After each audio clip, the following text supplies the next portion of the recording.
يسعد صباحكم وصباح الورد من لوس أنجلوس. اليوم آخر يوم لنا إن شاء الله، وبكرة صباح بإذنه تعالى راح نكون في دبي.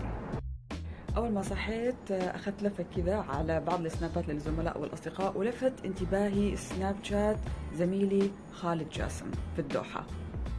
في السنابات الأخيرة تطرق لموضوع تعدد الزوجات، المطلقات، الأرامل أو اللي ما حصل لهم النصيب إلى الآن، ولكن بشكل منطقي وراقي في التفكير.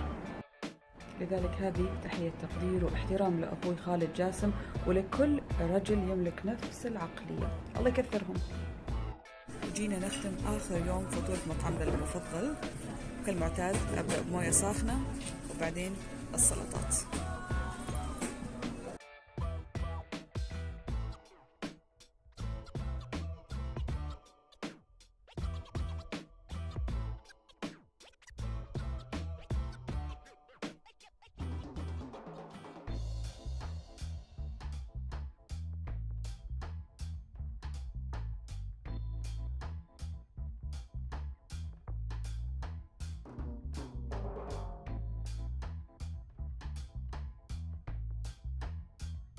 حتى بالمطار سناب شات يسوون دعاية لنظاراتهم اللي راح تنزل. هذا حق التفتيش، متخيلين؟